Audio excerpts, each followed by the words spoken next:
கொங்கு மண்டலத்தினுடைய மிக முக்கியமான நகரான கோவை வெள்ளலூர் பகுதியில் இருக்கக்கூடிய குப்பை கிடங்கினால் சுகாதார சீர்கேடு ஏற்படுவதாக அப்பகுதி மக்கள் குற்றம் சாட்டுகின்றனர். அது மட்டுமல்லாமல் இதனால் நிலத்தடி நீர் கூட கடுமையாக பாதிக்கப்படுவதாகவும் அப்பகுதி மக்கள் குற்றம் சாட்டுகின்றனர். அது குறித்த ஒரு தொகுப்பை பார்க்கலாம்.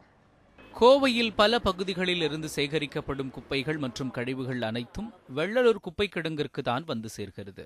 சுமார் 100 ஏக்கர் பரப்பளவில் குவிக்கப்பட்டிருக்கும் இந்த குப்பை கிடங்கை சுற்றி அன்பு நகர், ஸ்ரீராம் நகர், மகாலிங்கபுரம் என 8 கிராமங்களில் 1 லட்சத்திற்கும் மேற்பட்டோர் வசித்து வருகின்றனர். முறையாக பராமரிக்கப்படாமல் இருக்கும் இந்த குப்பை கிடங்கிலிருந்து வெளிவரும் துர்நாற்றம் மற்றும் குப்பைகளை எரிப்பதனால் சுகாதார சீர்கேடு ஏற்படுவதாக குற்றம் சாட்டுகின்றனர் அப்பகுதி மக்கள்.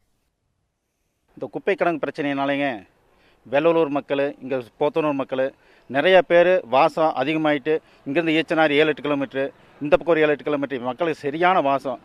திடீர்னு ஒரு நாளைக்கு தீ பிடிச்சிக்குது, வாசம் பயங்கரமாக வாசம் அடிக்குது. சரி பெரிய பராமரிப்பே இல்லைங்க, சுத்தமாக இல்லை. மாநகராட்சி சரியான ஒரு பராமரிப்பு பண்ணி கரெக்டாக பிரித்து கரெக்டான முறையான பிரகாரம் பண்ணாங்கன்னா எங்கள் ஏரியா மக்கள் நல்லா இருப்பாங்க, எந்த ஒரு பாதிப்பு இல்லாமல் இருக்கும். அதுக்கு மாநகராட்சி தகுந்த நடவடிக்கை எடுத்து சரி பண்ணணும். ஒரு நாளைக்கு சுமார் 900 டன் குப்பைகள் இந்த கிடங்கிற்கு வந்து சேர்க்கின்றன. அவைகள் தனியார் நிறுவனத்தால் தரம் பிரிக்கப்பட்டு திடக்கழிவு மேலாண்மை மூலம் இயற்கை உரமாக தயாரிக்கப்பட்டு வந்தது. ஆனால் கடந்த சில ஆண்டுகளாகவே அந்த குப்பைகள் தரம் பிரிக்காமல் அப்படியே எரிக்கப்படுவதாக குற்றச்சாட்டு எழுந்துள்ளது. மேலும் கேரளா போன்ற அண்டை மாநிலங்களில் இருந்து வரும் இறைச்சி கழிவுகள் மற்றும் மருத்துவ கழிவுகள் இக்குப்பை கிடங்கினுள் அத்துமீறி கொட்டப்படுவதாகவும் கூறுகின்றனர். இக்கிடங்கிற்கு எதிராக பல ஆண்டுகளாக போராடி வரும் போராட்ட குழுவினர் இங்கே பராமரிப்பின்றி வெளியிலே சுகாதாரமின்றி மருந்து தெளிக்காம வெளியிலே கொட்டப்படுகிற குப்பைகளின் மூலமாக இந்த பகுதி சுகாதார சீர்கேடு ஏற்பட்டிருக்கிறது. அதிகாரிகள் கவனத்திற்கு இதை கொண்டு சென்று அவர்களிடத்திலே முறையிட்டால் இதற்கு உரிய நடவடிக்கைகளை அதிகாரிகள் எடுப்பதில்லை. மக்களின் வரிப்பணம் செலவினம் என்ற பெயரிலே கபலீகரம் செய்யப்பட்டிருக்கிறது. இந்த குப்பை கிடங்கிலே அதிகாரிகளும் அரசியல்வாதிகளும் ஊழல் மேற்கொண்டு இந்த குப்பை கிடங்கை நிர்வகிக்கும் திறன் இல்லாமல் இன்றைக்கு கோவை மாநகராட்சியானது செயல்பட்டு கொண்டிருக்கிறது.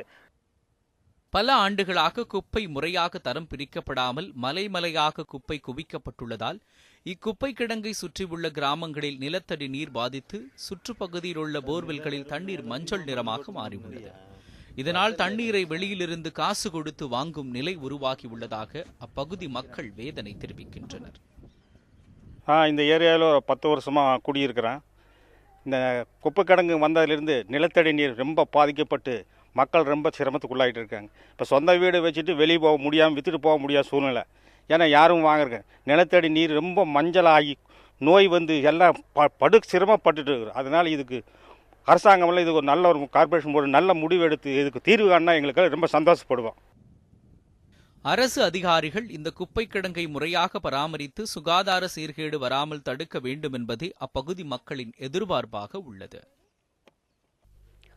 மக்கும் குப்பை, மக்காத குப்பை என தரம் பிரிக்காமல் கொட்டப்பட்டிருக்கின்ற இந்த குப்பை கிடங்குகளால் இப்பகுதியில் உள்ள நிலத்தடி நீர் பெருமளவு பாதிக்கப்பட்டுள்ளதாகவும் நோய் தாக்குதலுக்கு உள்ளாக்கப்படுவதாகவும் இப்பகுதி மக்கள் குற்றம் சாட்டுகின்றனர். மாநகராட்சி உயர் அதிகாரிகள் உரிய நடவடிக்கை எடுத்து இப்ப குப்பை கிடங்குகளை பராமரிக்க வேண்டும் என்பதே இப்பகுதி மக்களின் கோரிக்கையாக இருக்கிறது. நியூஸ் 7 தமிழுக்காக ஒளிப்பதிவாளர் ரமேஷுடன் பிரசாந்த்.